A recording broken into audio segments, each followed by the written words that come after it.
రాష్ట్రంలో టెంపరేచర్స్ మరింతగా పడిపోయాయి. దీంతో జనం గజగజ వణుకుతున్నారు. మరో 3 రోజులు ఇదే పరిస్థితి ఉంటుందంటున్నారు వెదర్ ఆఫీసర్స్. కొన్ని జిల్లాల్లో సింగిల్ డిజిట్కే టెంపరేచర్స్ రికార్డ్ అవుతున్నాయి. 2 రోజులు చలిగాలులు వీస్తాయని పలు జిల్లాలకు ఆరెంజ్, ఎల్లో అలర్ట్ జారీ చేసింది వాతావరణ శాఖ.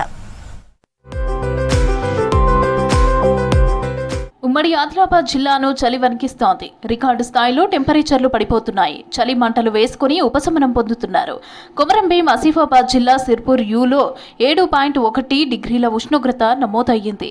ఆశ్రమ పాఠశాలల్లో చలి తీవ్రతతో వణుకుతున్నారు విద్యార్థులు. కౌటాల మండలం మొగడ్దగడ్ గిరిజన ఆశ్రమ పాఠశాలలో గీజర్లు లేకపోవడంతో చన్నీళ్ల స్నానాలు చేస్తున్నారు. దీంతో జ్వరాల బారిన పడుతున్నారు విద్యార్థులు. స్నానాలకు వేడి నీళ్లు ఇవ్వాలని అధికారులను కోరుతున్నారు విద్యార్థులు. మార్నింగ్ 4:30కి మేము లేస్తాము. లేచి స్టడీ అవర్స్ అయినాక స్నానం చేసేటప్పుడు బాగా చలిస్తుంది. మాకు చలియడం వల్ల రోగాలు దగ్గు లాంటి రోగాలు వస్తున్నాయి. పొద్దున్నే స్నానం చేయాలంటే బాగా హీటర్స్ కూడా పనిచేస్తలేవు. మేము రోజు చల్లీలతో స్నానం చేస్తున్నాం. అది ఖరాబ్ అయింది హీటర్. మేము రోజు పొద్దున్నేసి స్నానం చేయడం పడుతుంది. మాకు బాగా ఇబ్బంది ఉన్నది, చలి పెడుతుంది. మాకు సోలార్ హీటర్ కావాలనుకుంటాను. ఉమ్మడి కరీంనగర్ జిల్లాను చలి వణికిస్తోంది. జగిత్యాల జిల్లా మెట్పల్లి, ఇబ్రహీంపట్నంలో ఎస్సీ హాస్టల్స్ లోని విద్యార్థులు చలికి అవస్థలు పడుతున్నారు. గీజర్లు ఉన్నప్పటికీ బెడ్షీట్లు సరిపోక విద్యార్థులు చలి తీవ్రతను తట్టుకోలేకపోతున్నారు.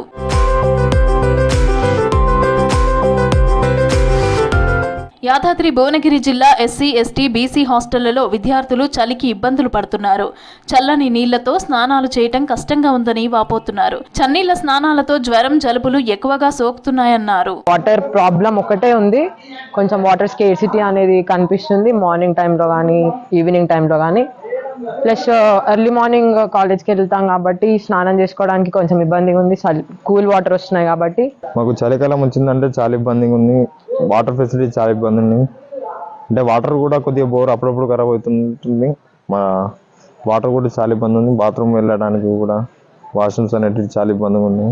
నాగర్ కర్నూలు జిల్లా బిజ్నేపల్లి మండలంలోని ప్రభుత్వ హాస్టల్లో సోలార్ వేడి నీటి గీజర్లు ఏర్పాటు చేశారు. కానీ అవి పనిచేయక విద్యార్థులు చన్నీటి స్నానాలు చేస్తున్నారు. అధికారులు చర్యలు తీసుకోవాలని కోరుతున్నారు.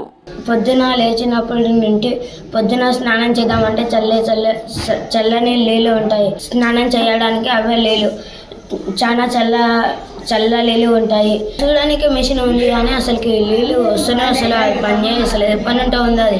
ఉమ్మడి నిజామాబాద్ జిల్లాలోని ప్రభుత్వ హాస్టల్స్ లో ఉండి చదువుకునే విద్యార్థులు చలికి నానా అవస్థలు పడుతున్నారు. సరైన వసతులు లేక కష్టాల పాలవుతున్నారు. వెల్ఫేర్ హాస్టళ్లతో పాటు గురుకులాలు, రెసిడెన్షియల్ హాస్టళ్లలో విద్యార్థులు చదువుకుంటున్నారు. అరకొర వసతుల మధ్యనే తమ చదువులు కొనసాగిస్తూ చలికి అవస్థలు పడుతున్నామన్నారు. సంగారెడ్డి జిల్లాను చలి వణికిస్తోంది. పెరుగుతున్న చలితో ఇబ్బందులు పడుతున్నారు జనం.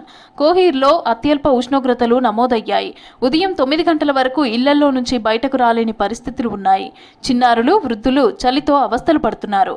మరోవైపు పొగమంచుతో ఇబ్బందులు పడుతున్నారు జిల్లా ప్రజలు.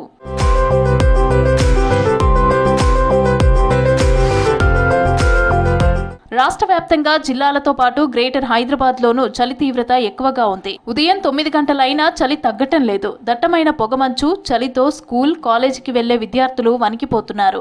స్వెటర్లు వేసుకుని స్కూళ్లకు వెళ్తున్నారు. చలి తీవ్రతను దృష్టిలో ఉంచుకొని స్కూల్ టైమింగ్ మారిస్తే బాగుంటుందంటున్నారు విద్యార్థుల తల్లిదండ్రులు.